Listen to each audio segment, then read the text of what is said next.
Welcome to the Energy and Hours podcast, formerly called the Grow Like a Mother podcast. I'm your host, Jill Wright, author of Happy, Healthy, Wealthy, and Wise, and creator of the Time Magic Seasonal Planner. On this podcast, we talk about time and energy management tips that we can use to flow through our day in a way that feels more aligned. We focus a lot on how to use cyclical energy, seasonal cycles. We talk about productivity. We talk about self-care. We talk about rest. It all comes together in what I like to say is time magic. And if you tune into these episodes week after week, you're going to get a half an hour punch of tools, tips, and strategy advice for you to go and implement right away in your day to make your life feel a little bit more like you and a little bit less stressful. Welcome back to Energy and Hours. I am very excited today. I have Amy Marie Hann here with me, and Amy is the creator of Master the Mundane, which is a unique online course and community, and now book, that empowers moms with ADHD to manage their home and family in a way that actually works for their brain. Amy herself was diagnosed with ADHD really early on at the age of 5, and her 3 kids, her husband, her dad, and her sister also have ADHD. She's fostered and adopted and homeschooled kids with ADHD, and she really brings a wealth of personal experience and authenticity and relatability to everything she creates. Amy, as I mentioned, is the author of the book Master the Mundane, How to Manage Your Life, Home, and Family as a Mom with ADHD. I'm really excited to dive into conversation today to help some of the listeners with how they can manage their lives, their home, and their families if they have ADHD. So, welcome, Amy, to the show. I'm so happy that you are here with me. Thank you so much for having me. I'm so glad to be here. Yeah, it's interesting that I've been like a lurker of your content for a long time. Love what you do, how you do it. It's so relatable, I think is the best word. Can you tell us like a bit of that backstory? How did you get into creating content for other people to help them with their ADHD as well? Well, it was kind of an evolving thing. When I first, so early on as a mom, going way back, oversharing. So I worked full time until my oldest was like 18 months. And then I transitioned home thinking, I think I thought for the longest time, it's kind of part of the story is that, once I became a mom and once I could be a stay-at-home mom, then my ADHD struggles would go away. So it was kind of like that was the end game. And I didn't have a ton of career ambitions because I thought, my ADHD is a school and work thing. And so it's not gonna, once I don't have to be at work at 8 o'clock and sit at a desk all day, it's like gonna go away. Well, that is not the case. I think honestly, being at home was the hardest because I didn't have that infrastructure. I didn't have, um, that mental challenge and stimulation.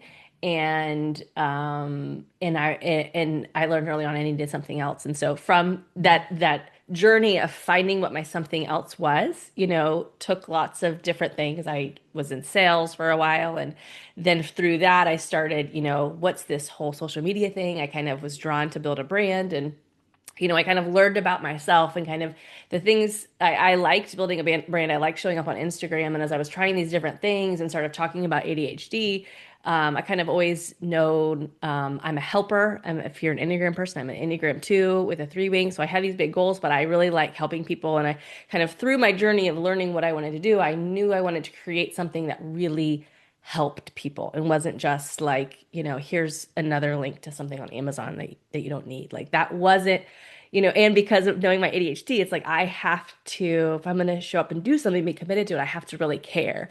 And so, kind of through that evolution of showing up online and sharing different things and trying, and the ADHD thing kind of stuck. And I knew I wanted to build a community of some kind. And as I then kind of went through my journey and leaned into my authenticity of figuring out my own struggles of how to for me and particularly I was in this journey of finding my own thing knowing I needed a mental stimulation, not to mention an income outlet for my family, and I didn't want to go back to work full time. So it's like, how do I find the thing that's going to support my family and be that outlet that I need and help people, all those things. It was evolution. And then, my late 30s, I had my third child, and I had her at 37, and perimenopause hit hard at like 38, which was also kind of like when the pandemic was happening. So it kind of for me was all this, and it was funny because even before the pandemic, if you had asked me, I was going to start a community. I was already doing this brand stuff, and I was kind of talking about mom life and systems and automation and stuff like that. But I was going to create a community around kind of helping moms. I had the idea it was going to be creating capacity, and it was going to be about helping moms kind of create capacity. But I hadn't focused on the ADHD piece. And then it was like my life blew up, and I realized that I'd had all these systems, but I was still really doing a lot from this kind of neurotypical lens. And I was masking in a lot of ways. And though I knew I was ADHD, I hit perimenopause with an advantage to a lot of people who are late diagnosed because I was on medicine. I'd there's a lot of things about managing my ADHD that I had figured out. I was exercising regularly. I'd been in therapy. I was still masking in a lot of ways. And there was still a lot, like I believe in managing ADHD that it is the medicine, strategies, and self-care, like behavior management, medicine, and the self-care piece of exercise. I believe it all's there, but I really hadn't figured out the support piece of behavioral strategies. I hadn't really leaned into that, and so when perimenopause hit and my life kind of fell apart, and it felt like I wasn't taking medicine. Like if that's like it was like everything fell apart. I realized I really needed to lean into that behavioral management piece and figure that out. And I needed more, my medicine wasn't just cutting it. And so all those things were happening at once. And so in the midst of that, I had kind of stepped back from the business piece and then I had to kind of figure my life out. And so after that, it was like, okay, this is the thing. This is the thing that I have figured out and realized that there are so many people and that as I, talked to my followers and, did market research, it was like, that was the biggest felt need, like home management. And it was for me, I think probably the hardest thing to talk about because it was that thing that I had masked for so long because I had my way of handling it for such a long time was to over function to appear that, I had it all together. And so it was just kind of like, okay, this is the thing that I'm supposed to help people with. And as I've leaned into that, I've realized it's something I deeply care about and deeply enjoy. And I love my community. I love the women. I love the women in my community. The I have a deep, abiding affection and compassion for moms in that situation that I was in. And so it has sustained my creative energy and attention over about 4 years now. So, well, 4 years ago, I launched the community this month. Um, Wow, happy yeah. Yeah, anniversary. thank you. That's so cool to hear the evolution of how this all came about because there's so many touch points that I'm like, yes, yes, been there. That makes total sense. Like this idea of being home and thinking everything's going to get easier because I only have, like, I'm staying at home with the kids and not realizing, oh, actually, this isn't easy. And actually, I don't have those pieces of stimulation and like creative outlet. And where's my ambition going? That for me was a big lesson as well. And I really love how you're identifying the evolution of how to find your niche, your thing, like that thing that when you talk about it, your audience is like, yes, Amy, this is what we need. Going through those iterations, I think, is part of the process and is really needed. I'm also an Enneagram 2 wing 3, so I'm like, this is all music to my ears. I'd love to know for you specifically, but also for the women in your community, like what are the common struggles in like home life, life management, home management, daily tasks? Like what are you seeing people struggle with right now that's front and foremost? So, 4 years ago, when I did market research and interviewed a ton of people trying to like really pinpoint what it was people were struggling with, the thing that came up and it continues to come up in probably every conversation with anyone who joins my community, so many, it's the thought behind so many DMs I get, and it's really this idea, and they might not all put it in the same words, but it's this idea of I'm failing. Mm. I feel like a failure because so so I'll preface this. I know not everyone that listens to this is ADHD. A lot of what I talk about um, comes from the lens of understanding the behavioral strategies that work for ADHD, but a lot of these strategies work for other people too. But specifically for the ADHD brain, our brains are really good at finding things that need to get done. And we are creative and curious people. Creative and curious people, which is an amazing thing that we have all these things that we want to do and it feels like we need to do. And then our brain struggles with prioritizing those things. So why we feel like a failure isn't because you're failing.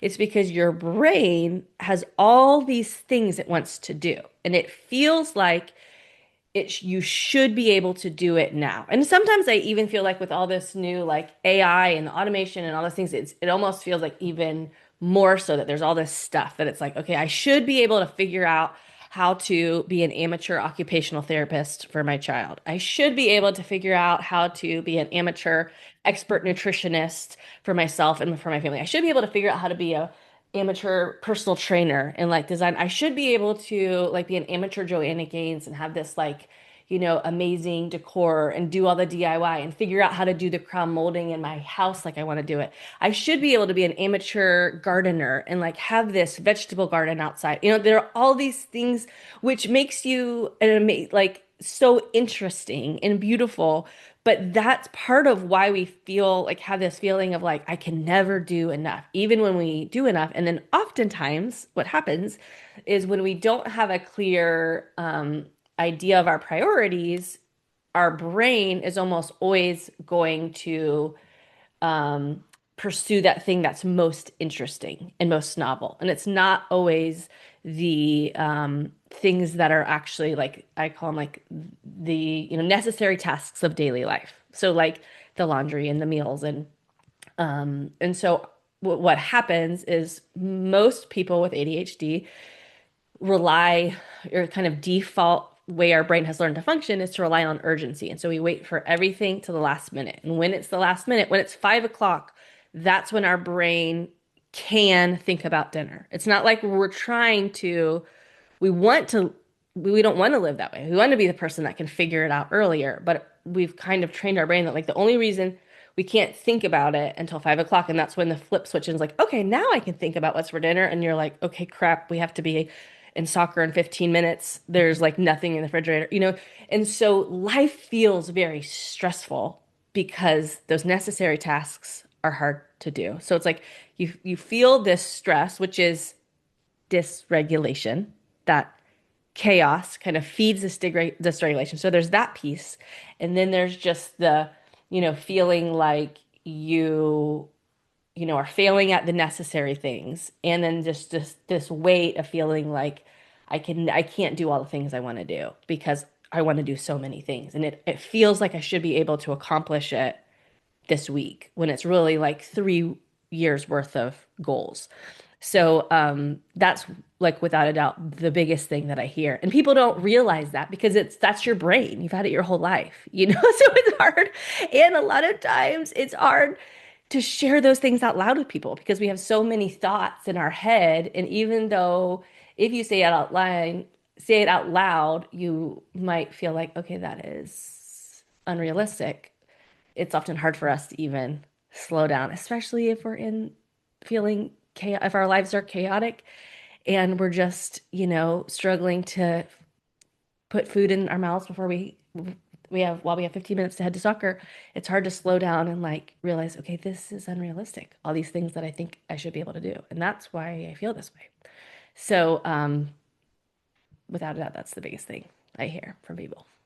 Yeah, that makes a lot of sense. And I hear that a lot too from the clients I work with, and they have this like feeling of shame or blaming themselves because they're like, "Oh, I tried all those tools I saw on the internet and they didn't work for me." And I'm like, Yeah, that's because your brain doesn't work that way. Like, take the pressure off a little bit, and let's look at tools that are going to be supportive for a neurodivergent brain. Like, you need different things. There's a reason, like you said, Amy, where you can't, like, that 5 o'clock. The urgency is your trigger, and it's like that's almost a safety mechanism, because if you don't um, it, if you don't wait until the last minute, you're thinking about it all day and you're paralyzed because you can't do anything else, because all you can think about is this thing that's coming up at the deadline. So, like, a lot of these things that seem to be challenges are actually your body and your brain's way of, like, trying to manage the way that you take in information, and yet they can be disruptive in, like, normal life. So it's these strategies, and I'm curious to know, like,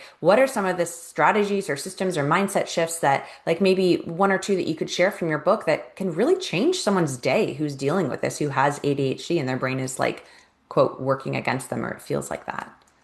I think the biggest kind of overarching thing of what I do and try to teach people is this change. It's if anyone is telling you there's one thing you're going to do, this what take this one supplement or buy this one app and even if you just buying my book is not going to change your life, allowing yourself the time to really kind of restructure your life. And in some, for me, I had to really pull back from a lot of things and realize like a lot of the choices I was making, the ways that I was living, and the things I was trying to do for our family life, weren't really the best choice for our family and for not because it's because part of when I talk about moms with ADHD, I'm assuming that you're a neurodivergent household, and so you're not just managing your own mental health. I really think the core thing is to first step back and realize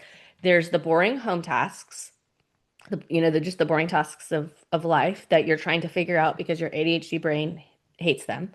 There's the learning to manage your ADHD. And because if you understand that these struggles, that ADHD is at the root of them, you have to get to the root. You have to learn to manage your ADHD. And then the third piece is kind of proactively supporting your children. Because if your children are triggered, dysregulated, hangry, not getting good sleep, then it's all just going to feel like stressful. And so I think our tendency, there's two major tendencies within for ADHD women, in particular, is to want to go in all or nothing in one of these categories, to either and get perfect at it. I'm gonna like be the perfect, manage my do all of the 25 strategies to manage my ADHD, and we're gonna neglect one of the other two, or the we're trying to create some master huge strategy, which is really fun to create because our brains love a project and we love to create these complex systems where we're addressing every single need. And then that's really, really hard. It's impossible to implement it.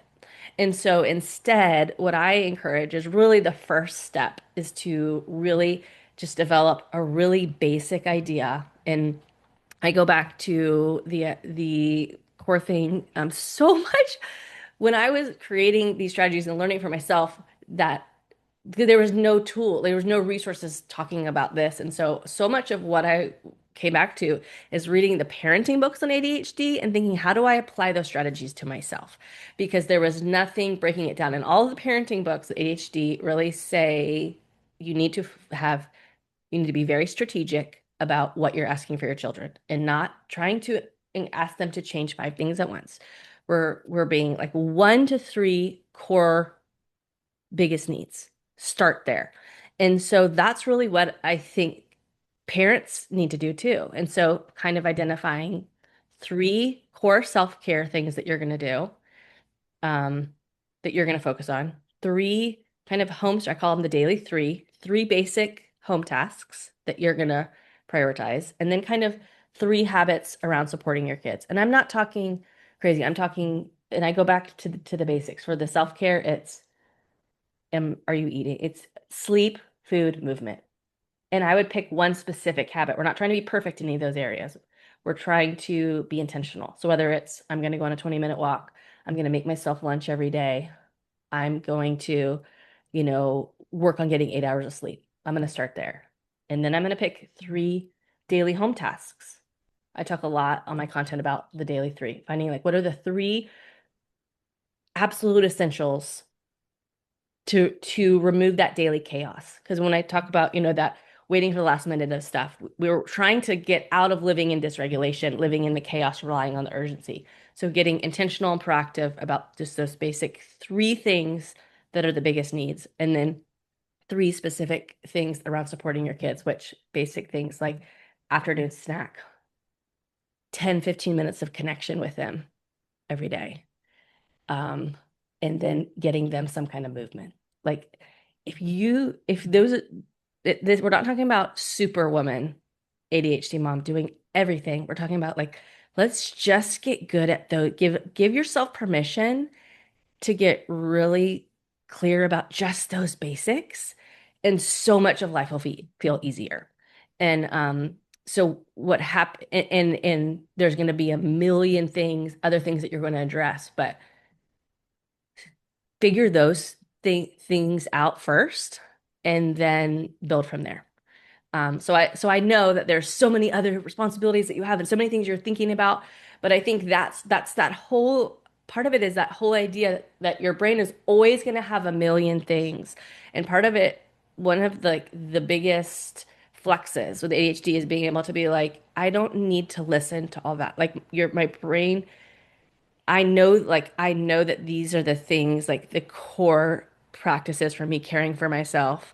And if I just always coming back to that, and like I talk about like low energy days and high energy days. And so this system, I add tasks over time. So ideally we're getting to a place where we're doing 6 to 7 boring tasks. But the way that you do that is by being intentional about caring for yourself, managing your ADHD, and kind of you add to it once you get those first things kind of figured out. I think that's a great approach because we need to work at it slowly. If we try to go from 0 to 60 and be perfect, right, like the moment we're starting this new practice or this new habit or this new intention, no one's perfect from the beginning. Like babies don't just get up and walk. We need to be able to take small steps to achieve this goal, whatever our goal is. And if our goal is managing our home in a more calm, nervous system friendly way with your ADHD, not against it. Like you have to be willing to make mistakes, to have, try things, see what works, give yourself grace, take it slow. So I think this approach is really wise and smart because the last thing you want is someone coming into your community gung ho, trying everything at once, trying those 6, 7, 8, maybe even 10 boring tasks, Yeah. realizing it's too much, and then being like, ah, crap. I can't do it. Right, exactly. So it's Yeah. go. I tell people all the time, go slow. And so some people come to me and they stay there for a couple months, and that's okay because almost everyone, their expectation is way too hard and way too high in the beginning, and they have to kind of bring it down. And I think, that's right. Say you need to be super specific. We need, visual. I am huge on visual checklists, being because you're going to forget. And it's easy to be like, oh yeah, I can do that. And I'm going to say it here. I'm going to pick my 3. I'm going to write it on a list. And so I'm going to do it. But that's not how it works. You're going to have to, okay, what scaffolding do I need to actually implement this? And then but if you give yourself time, then it will get more integrated. And so then, because one of the things I hear so much all the time is, and one of the things that sets us back a ton is we create routines, and it's almost summer. We're recording this, May 8th. It's almost summer, and whenever we have this new season, everything blows up. And so you get in a routine, and you're like, okay, I was working out, but then summer hit and then I stopped. I was doing that morning walk. And then so the slower you go, the longer it lasts because you have this really clear sense. And I'm not just talking about like just developing the kind of this core practice of like your daily 3, or just those basic self-care tasks. Like, and it might be, depending, and if you're someone that you're like, I know I need to eat breakfast. I just need to make breakfast. Like that's the one thing. It's not like I'm going to eat perfectly all day. It's like just knowing your natural tendencies, knowing where you need that natural reminder so that you can always come back to it. You go on a trip and life gets crazy and your brain is super foggy, like you're always coming back to basic list. This kind of, I call it like the starter checklist, but it's just kind of your base. It's like your basic um kind of owner's manual of like, I know these are the things that I need to not be like superwoman, but to kind of, this is kind of my path back to having better clarity, having better energy, being more regulated, and kind of being on top of things and giving yourself that permission is huge. And Hmm. not just your permission, but having the plan because your brain is going to forget. Your brain is going to forget what you need. And especially once you're tired and dysregulated and everything's like, ah, and you're going to go back to that place of like, okay, I got back from vacation. I need to go on paleo, gluten-free, dairy-free, and I need to plant a garden and I need to figure out our next 10 vacations. And like, because that's where your brain goes back to once you're dysregulated and overwhelmed and like tired. And so we always need to like, okay, no, when we've had that, here's the plan. Here's the plan. We always go back to it. Yeah, I think that's so smart. And I literally follow these exact same steps. Like I do a seasonal tune up for my clients. Like every time the season changes, let's dive in. What is it going to look like? Let's get prepared. And let's make sure you have external supports so that when you leave this conversation and you're gung ho, and then all of a sudden 3 days later, real life is back in play and you're like, ugh, you have some things set up externally to keep you on track because your brain's not going to remember. Like no one's Yeah. brain can do that. You know? It's I am a huge plan. I call it both bulk planning, and then in my community, we do seasonal planning sessions. And we're on a coaching call the other day, and where I was talking this through with one of the gals, and she was like, but like, I want to put, we're going to the theme park this day, but like, what if I don't want to go? But I'm like, the thing is, part of it too is it's making those choices from that place of clarity, from that place of when I'm regulated and I'm clear and I can think through and I know for my brain in particular, it I'm a macro thinker. And so I need to kind of see all the places and especially with managing my time and energy, especially like when my kids are there and I'm in the moment, it's really hard for me to make good decisions around my capacity. And so it's kind of like choosing that, like, I understand that, I planned, regulated me, who had the full picture of the summer, planned a beach day for this day because I knew that that would not be too much.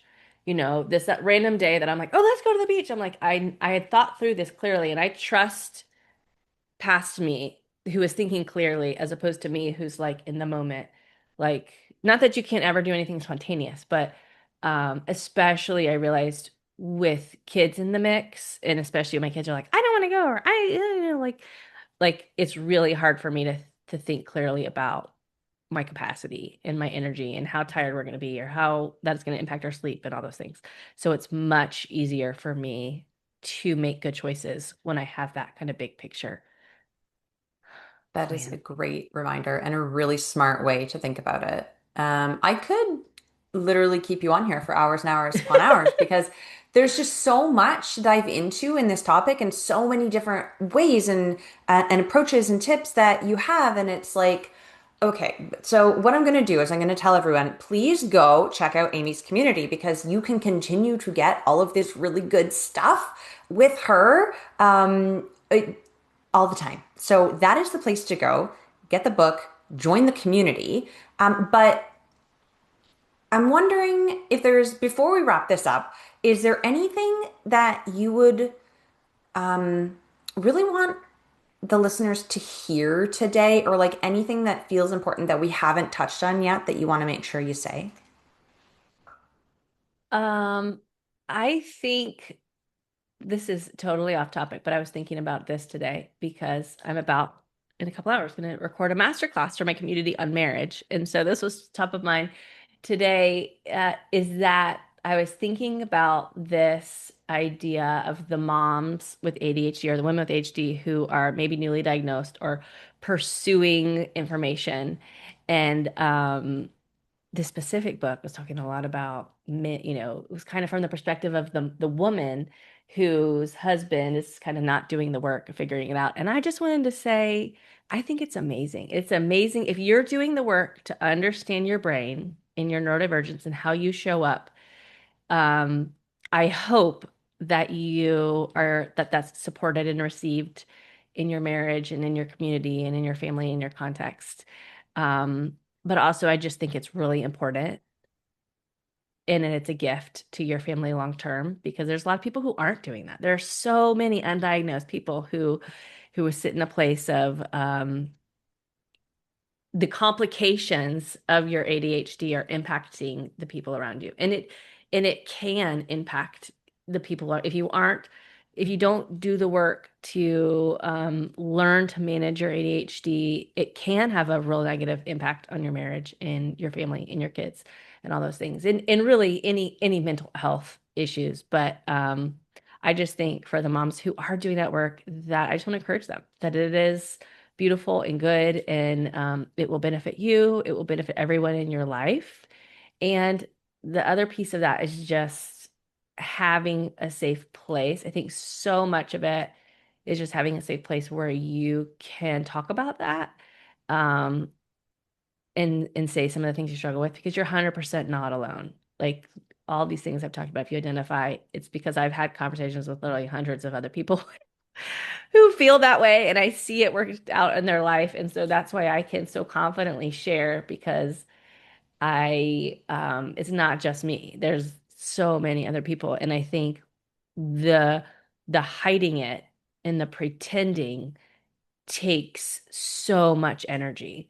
And when you stop that, everything gets so much easier, even though it doesn't fix it, but you just realize that the pretending that, it's not hard takes a lot of energy. And so when you can kind of let go of that and focus more, give that energy to finding what does work for you, life gets a lot easier. So, Yeah. Thank you for that reminder. I feel like that's a big hug from Amy to leave us today because that just, you're so right. Like doing and a lot of folks I find are hesitant to do the work if it's just them who's going to benefit. But when you bring it into this yeah. greater context of like the complications of your ADHD or impacting your loved ones too, like then Mhm. people are like, okay, I'm ready to do the work. So thank you for naming that because that can often be a big roadblock for women, Mhm. especially.